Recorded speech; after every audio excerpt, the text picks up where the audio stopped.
I'm sorry I didn't return Stu's calls fast enough to avoid being raked over the coals in his column. With respect to this, he's like a jilted lover. Speaking of which, I texted with my council colleague, Maria Sanchez, earlier today, and asked her if she was coming to the Bykofsky comedy night. And I'm going to clean up the language for her. She said, "Screw Stu." And then immediately texted to clarify her comment. Not literally. I mean, have you seen that guy? At least he's got a good personality.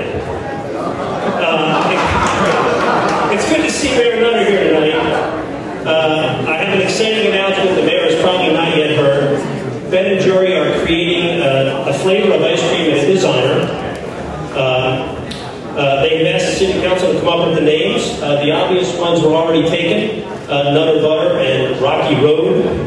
So we came up with a few: Great Procession, Cluster Fudge,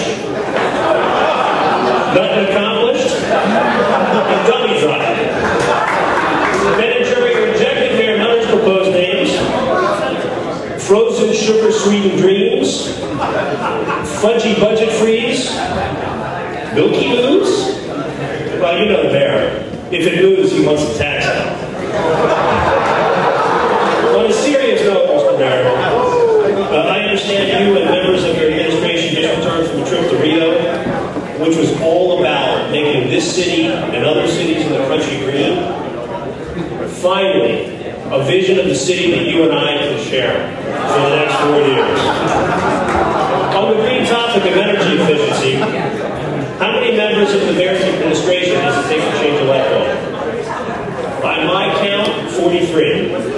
One to write a speech on how changing the bulb will usher in a new day of openness and transparency.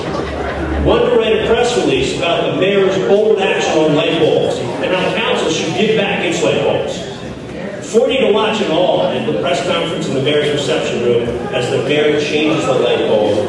10 of whom will be personally thanked for their selfless efforts in allowing the light bulb issue to come up. And one to tell the press why the mayor wouldn't need to change light bulbs if council would just eliminate drop. I've become pretty familiar with the social media over the past 4 years. I just didn't realize that it was what it was really for until I needed to start a flash mob. No need to lecture, Mr. Mayor. I'm talking about opera singers. So, some people have done these jokes tonight.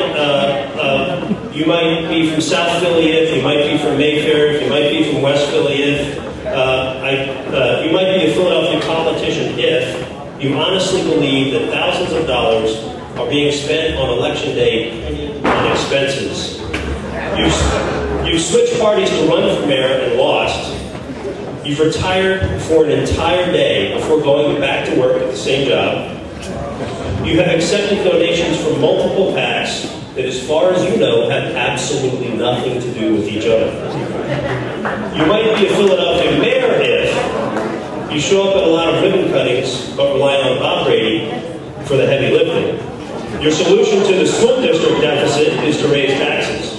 Your solution to the general fund deficit is to raise taxes. Your solution to childhood obesity is to raise taxes. I've got a lot of pages of tax jokes, but not as many as Mayor Nutter. And finally, you might be a Philadelphia mayor if your name is not Karen Brown.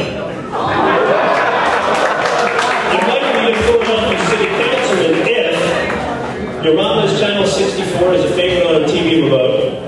You are incapable of hearing the timing bell ring. Your idea of creating jobs is getting elected. You get angry and defensive when people talk to you about your summer vacation. It's a summer recess, and it's not like that, okay? And finally, you might be a Philadelphia city councilman if your father was mayor decades ago. Now, I have one final special joke for Stu, and is Zach Stolberg still here? What do you get if you cross Stu Bykofsky and Zach Stolberg? The same thing you get if you drop a soap in prison. A frustrated dick and an overexposed asshole.